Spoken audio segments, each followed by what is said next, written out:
मेरे प्रिय साथी डाक सेवकों, आप लोगों को मेरा सप्रेम नमस्ते।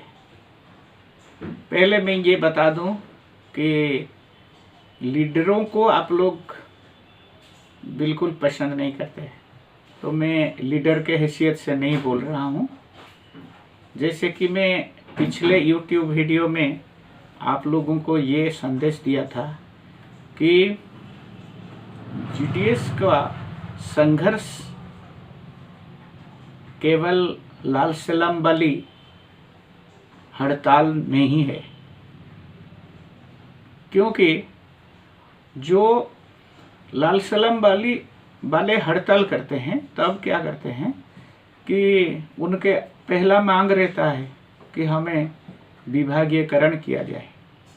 तो विभागीयकरण सरकार को ये लगता है कि ये लोगों को अधिक तनख्वाह चाहिए, इसलिए विभागीकरण मांग रहे हैं। इसके सिवा ये लोग नहीं बताते कि GDS किस तकलीफ में है। वास्तव में एक लता को उसके जड़ में अगर पानी ना दिया जाए, उसके ऊपरी जो लता के ऊपरी भाग में अगर पानी दिया जाए जड़ में ना देकर, तो वो लता टिक नहीं पाता। ठीक उसी तरह हमारे जो नेताएं हैं बोल देते हैं, अरे भाई चिट्ठी लिखा है भाई इसके बारे में। इस तरह का काम नहीं चलता है। देखिए, तब था 1998, तब से आज तक एक नेता बैठा है दिल्ली में। GDS की तकलीफ को अगर सिर्फ बयां करता ना, तो आज GDS इस तरह के नॉन डिपार्टमेंटलाइज होके नहीं रहता, CCS कंडक्ट रूल में ही चला जाता।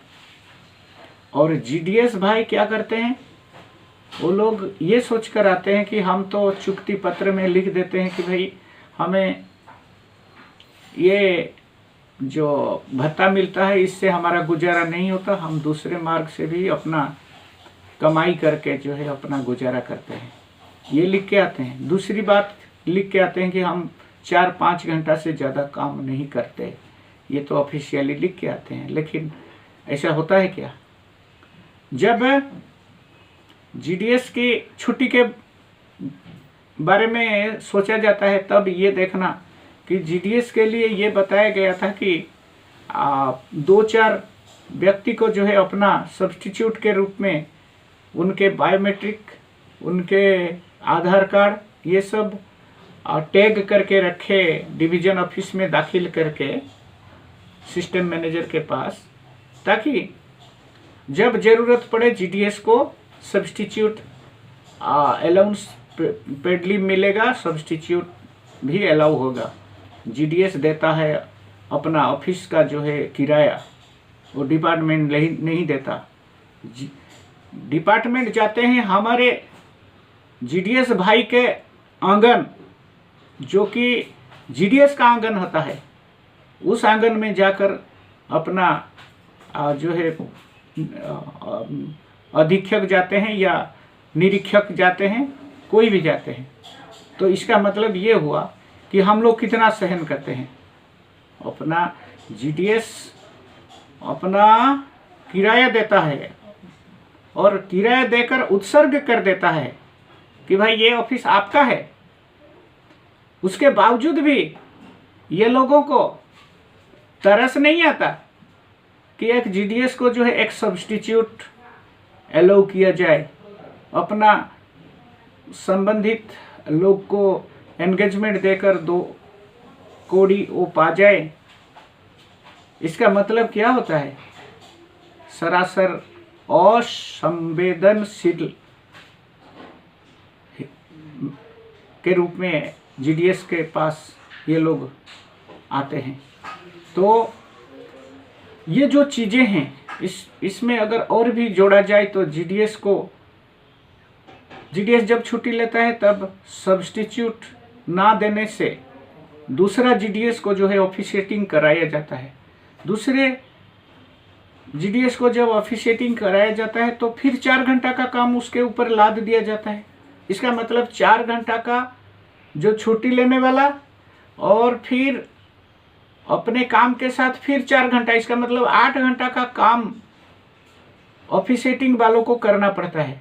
जबकि जीडीएस कंडक्ट रूल 2011 में ये प्रावधान है कि कोई जीडीएस को 5 घंटा के बाद रख नहीं सकते आप लोग, उससे ज़्यादा जो है आप लोग उसको डिटेन कर नहीं सकते, क्योंकि उसको दूसरे सोर्स से भी इनकम करना है। तो ये जो चीज़ें हैं ये सब बिल्कुल जड़ का समस्या है। ये जड़ का समस्या कोई नेता, कोई हड़ताल वाले नहीं उठाते हैं।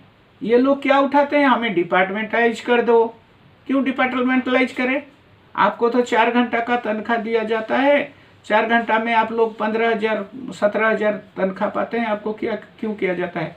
इसका मतलब इसमें जो है एक वो होता है ना, क्या कहते हैं कि उसमें गोल बोल व्यवस्था रख के जो है सरकार को भी अवगत करवाया जाता है। आपने देखा होगा कि जब प्रश्नकाल में प्रश्न पूछा जाता है जीडीएस के बारे में, तब ये लोग रटे रटाए बात बोल देते हैं कि ये लोगों को 4 घंटा का काम दिया जाता है, इसलिए इन लोगों को डिपार्टमेंटलाइज करने का कोई मकसद नहीं है, इन लोगों का दूसरी सोर्स से इनकम है, इसलिए उनको जो है कोई डिपार्टमेंटलाइज करना ज़रूरत नहीं है।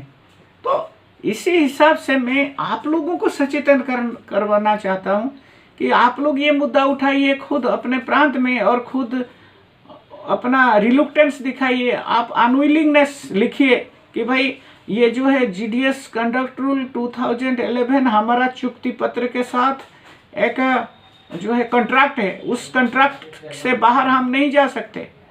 आप हमारा जो है विलिंगनेस लेंगे, विलिंगनेस देने के बाद आप लोग जो है हमें सब्स्टिट्यूट देंगे, नहीं तो आप लोग ऐसे थोप नहीं सकते हमारे ऊपर। ये सब आप लोग भला को भी कभी किसी को बोला नहीं बताया। तो ये चीज़ जो है मैं आज के वीडियो में इतना ही बोलना चाहता हूँ कि अपना हक के लिए आप लोग अपना नियुक्ति पत्र को देखिए और उसके हिसाब से जाइए, न कि जाके प्रशासन के पास